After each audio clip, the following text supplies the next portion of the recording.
Bessie. Bessie is a cat that lives in the country, and Bessie has a will of her own. Bessie's friendly enemy is Tommy, a watchdog if there ever was one. Bessie likes her groceries right from the source. From producer to consumer, no middleman here, just one steady stream of goodness. Bessie should worry about the milkman being late. Is that so, says Tommy. We'll see about that. Which ends Bessie's breakfast, and now she's up a tree. Tommy says he's better acquainted with etiquette when it comes to eating. The right thing to do is get a dinner.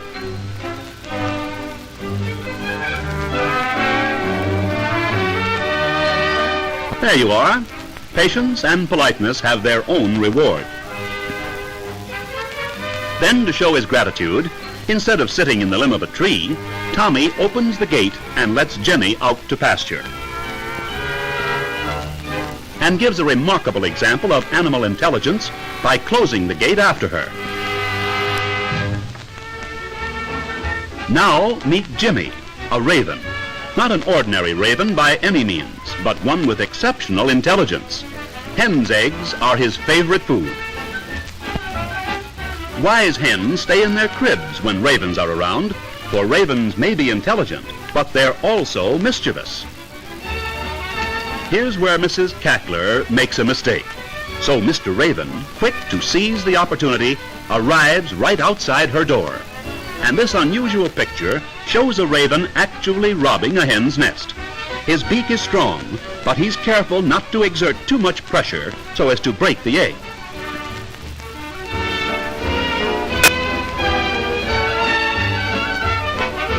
Off he goes through the air to his favorite picnic spot. No fried, boiled, or poached eggs for him. He'll take his a la naturel, and he does.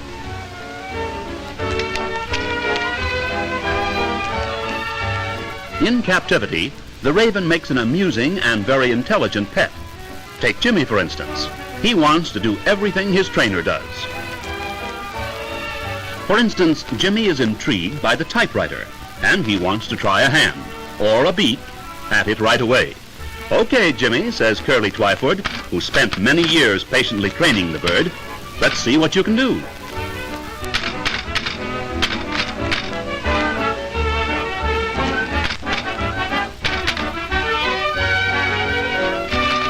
There's my name, Jimmy. Maybe I stutter a little, but there it is.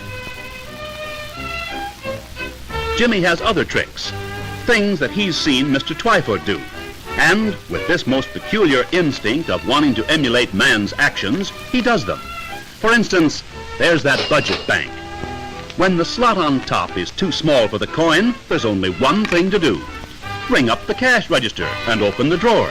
There you are. But the job isn't finished. Jimmy is 1 in a million. Now meet Pete, owned and trained by Captain R.H. Luxford. Pete is a penguin out for a stroll. Like Tommy the dog, Pete has learned how to manipulate gates. Just where he's headed for now, he isn't telling. Pete isn't one of those Arctic birds. He's from the Galapagos Islands down near the equator, and he doesn't mind the heat. Nor does he mind anything but his own business. Of course, if he meets a friend, he has no objection to passing the time of day, but he knows where he's going and doesn't stop to gossip. Here's one thing Pete doesn't like, going downstairs.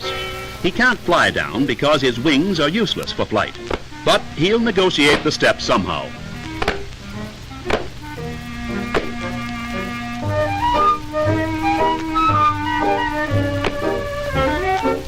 It's still hard to figure out just where Pete is going, but he's on his way. Now here's something.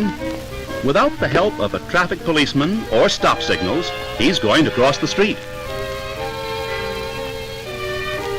It's a long walk and a tricky one, but nothing seems to bother him. And for good reason. Penguins have no natural enemies. They instinctively fear nothing, not even a blitz dog. No, bring them on as big as you want. Nothing phases Pete. In the open again, and still far from his objective. No more steps for Pete. At last, the secret is out. Pete is on his way to dinner. White shirt, long tails, and everything but a high hat to make it formal. Here's the place for a regular meal, and fish is Pete's favorite food. Now the proposition is to attract attention, and there's more than one way to do that. Success. What do you say? Now you're doing something. Let's have a fat one. Oh boy, that's good. So we leave Pete the penguin, still begging for food. This lion's name is Jackie, but don't let that fool you. The gentleman who is just about to take his life in his hands, or give it to the lion, is Melvin Kuntz of California. Melvin is a nice fellow, but he has selected a profession that he can have all alone.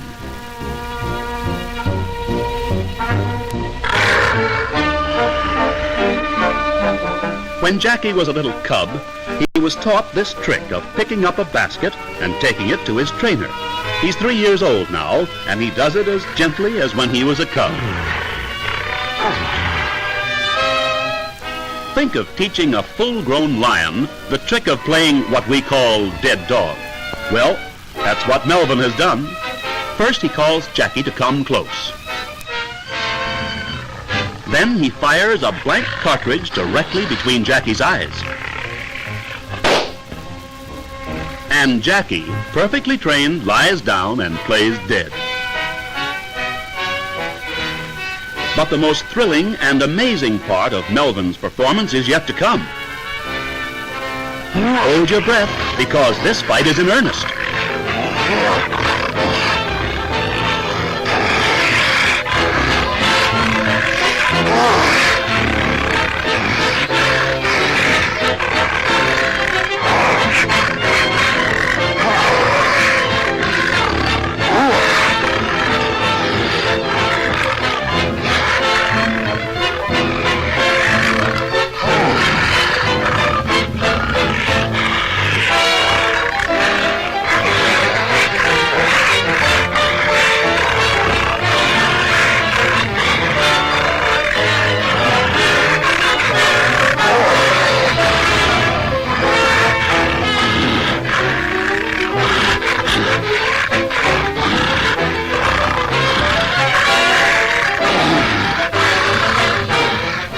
Stop, shouts Melvin, and Jackie stops immediately.